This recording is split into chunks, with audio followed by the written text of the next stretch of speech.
Hi friends, എല്ലാവർക്കും എൻ്റെ channel ഡിസ് മലബാർ കിച്ചണിലേക്ക് സ്വാഗതം. ഇന്ന് ഞാൻ പറയാൻ പോകുന്നത് പൈനാപ്പിൾ കൊണ്ടുണ്ടാക്കുന്ന ഒരു അടിപൊളി കേക്കാണ്.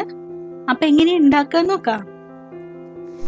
നമുക്ക് ആദ്യം ഇതിക്ക് പൈനാപ്പിൾ ക്രഷ് ഉണ്ടാക്കാൻ വേണ്ടിയിട്ട് ഒരു 3 കപ്പോളം ചെറുതായിട്ട് അരിഞ്ഞ പൈനാപ്പിൾ എടുത്തിട്ടുണ്ട്. ഈ പൈനാപ്പിളിൻ്റെ കൂടെ ഞാനൊരു 1/4 കപ്പ് പഞ്ചസാര മധുരത്തിനനുസരിച്ച് ചേർത്താൽ മതി.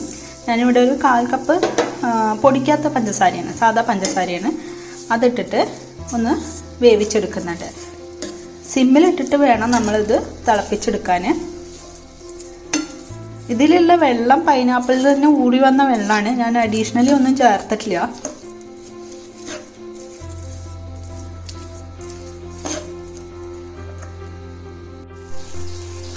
ഇപ്പോൾ ഒരു 10 മിനിറ്റിൻ്റെ മേലെ ആയിട്ടുണ്ട്, ഒരു 12 മിനിറ്റോളം ആയിട്ടുണ്ട് തിളപ്പിക്കാൻ തുടങ്ങിയിട്ട്. ഇതിപ്പോൾ കാണാൻ നന്നായി ഉടഞ്ഞ് വരുന്നുണ്ട്, നന്നായി ഒതുങ്ങി വന്നിട്ടുണ്ട്. നമുക്കിത് ഫ്ലെയിം ഓഫ് ആക്കാം.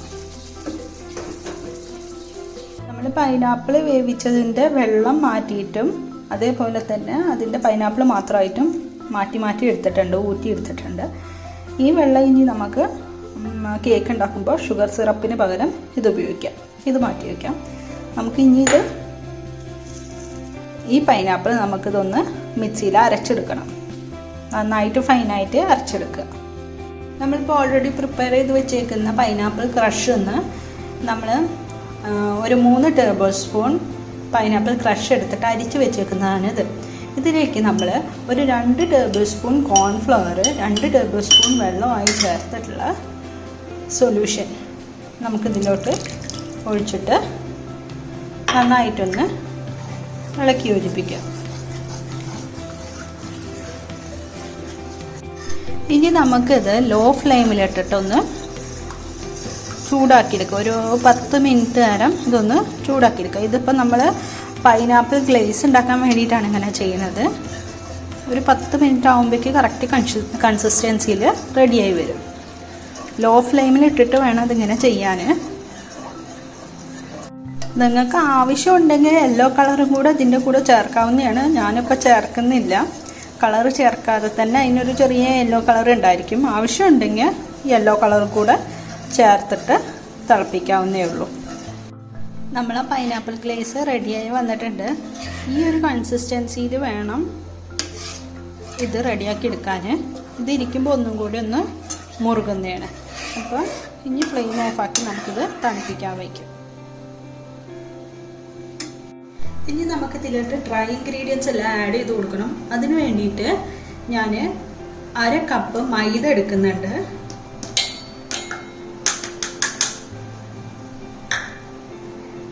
അര ടീസ്പൂൺ ബേക്കിംഗ് പൗഡറാണ്, 1/2 ടീസ്പൂൺ ബേക്കിംഗ് പൗഡർ.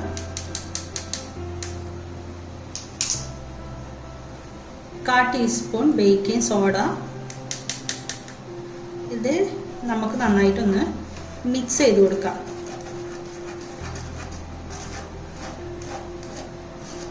ഇത് 2 തവണയെങ്കിലും ഇങ്ങനെ സീവ് ചെയ്തെടുക്കണം. നമ്മൾ 2 തവണയെങ്കിലും ഇത് നന്നായിട്ട് തരിച്ചെടുക്കണം. ലംസ് ഒന്നും പെടാതിരിക്കാൻ വേണ്ടിയിട്ടാണ് ഇങ്ങനെ ചെയ്യണത്.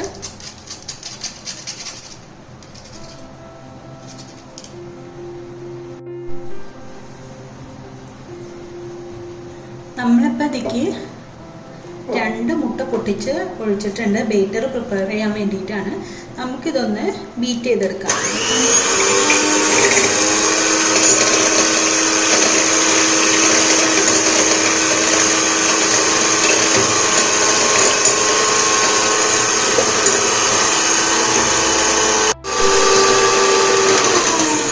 ഇതിപ്പോൾ നന്നായി ഫ്ലഫിയായി വന്നിട്ടുണ്ട്.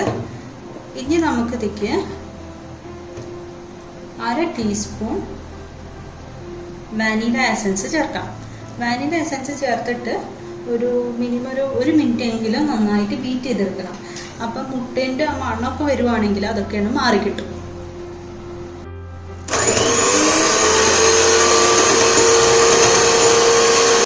ഇപ്പം വാനില എസൻസ് ഇട്ട് നന്നായി ബീറ്റ് ചെയ്തിട്ടുണ്ട്. ഇതിക്ക് നമുക്ക് 1/2 കപ്പ് ഷുഗർ, പൗഡേർഡ് ഷുഗറാണ് ഞാൻ ചേർക്കുന്നത്. 1 കപ്പ് പൗഡേർഡ് ഷുഗർ ഇട്ടിട്ട് കുറച്ചായി ഇട്ടിട്ട് വേണം ബീറ്റ് ചെയ്തെടുക്കാൻ. നന്നായിട്ട് നമുക്ക് ബീറ്റ് ചെയ്തെടുക്കാം. പാട്ടായിട്ട് ഇട്ടിട്ട് ബീറ്റ് ചെയ്തെടുക്കാം.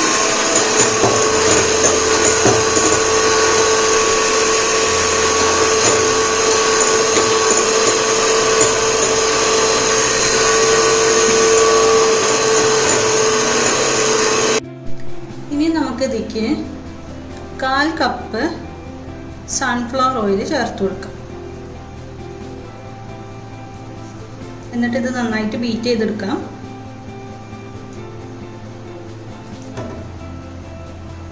ഇതിലേക്ക് നമ്മൾ 1/4 കപ്പ് സൺഫ്ലവർ ഓയിൽ ഒഴിച്ചിട്ടുണ്ട്. ഇനി ഇത് നമുക്ക് നന്നായിട്ടൊന്ന് ബീറ്റ് ചെയ്തെടുക്കാം.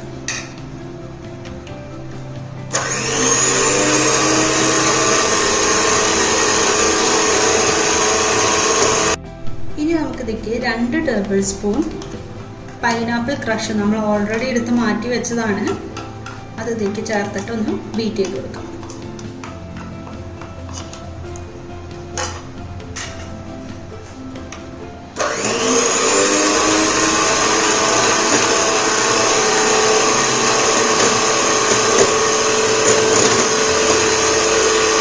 ഇനി നമുക്ക് ഇതിലോട്ട് ഡ്രൈ ഇൻഗ്രീഡിയൻസ് ആഡ് ചെയ്ത് കൊടുക്കാം. എന്നിട്ടൊന്ന് ഫോൾഡ് ചെയ്തെടുക്കാം.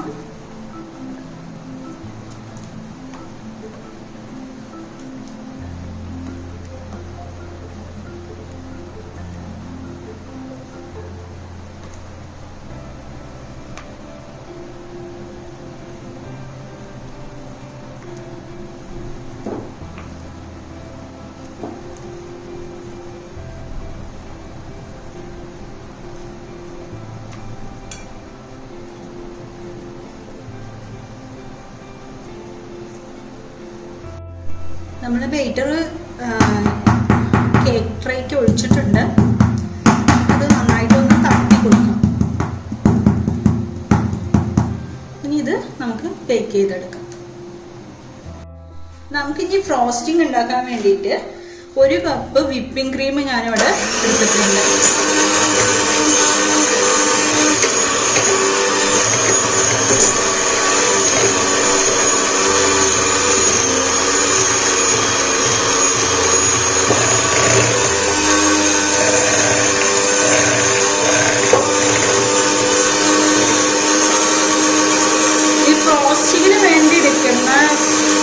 പാത്രം നന്നായി തണുത്തിരിക്കണം.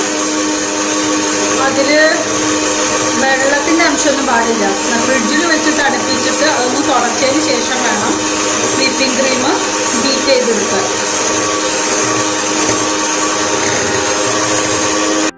ഇതിലൊരു 2 ടേബിൾ സ്പൂൺ പഞ്ചസാരയും കൂടി ചേർത്തിട്ടുണ്ട്. മധുരം ഓരോരുത്തർക്ക് അനുസരിച്ച് കൂട്ടണമെങ്കിൽ കൂട്ടാം. 2 ടേബിൾ സ്പൂണിന് പകരം ഒരു 3 ടേബിൾ സ്പൂണൊക്കെ ഇടാം. ഞാനിപ്പോൾ ഇവിടെ 2 ടേബിൾ സ്പൂൺ പൗഡേർഡ് ഷുഗറാണ് ചേർത്തേക്കുന്നത്. ഇനി നന്നായിട്ട് ഇത് ബീറ്റ് ചെയ്തെടുക്കാം.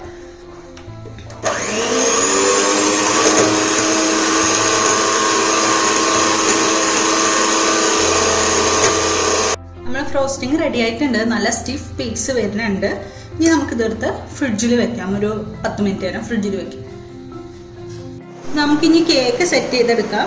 ഞാൻ കുറച്ച് ഫ്രോസ്റ്റിംഗ് ഇതിൽ തേക്കുന്നുണ്ട്. ഒരു ലെയർ കേക്ക് വെച്ചിട്ടുണ്ട്. ഇനി ഇതിലേക്ക് നമുക്ക് ഈ പൈനാപ്പിൾ ജ്യൂസ് അത് ഒഴിച്ചു കൊടുക്കാം.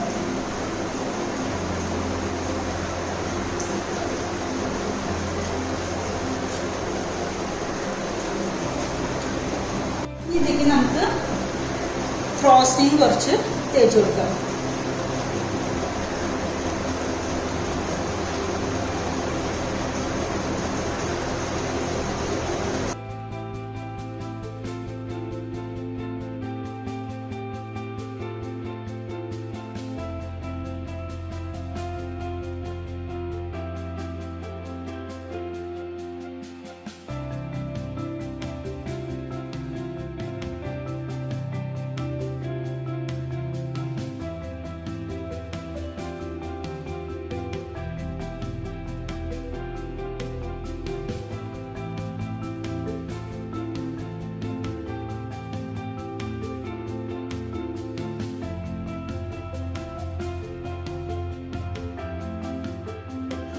കേക്ക് ഡെക്കറേറ്റ് ചെയ്തെടുക്കാം.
അപ്പം നമ്മളെ പൈനാപ്പിൾ കേക്ക് റെഡിയായി വന്നിട്ടുണ്ട്. എല്ലാവർക്കും ഈ റെസിപ്പി ഇഷ്ടപ്പെട്ടെന്ന് വിചാരിക്കുന്നു. ഇഷ്ടപ്പെട്ടിട്ടുണ്ടെങ്കിൽ ലൈക്ക് ചെയ്യാനും ഷെയർ ചെയ്യാനും മറക്കരുത്.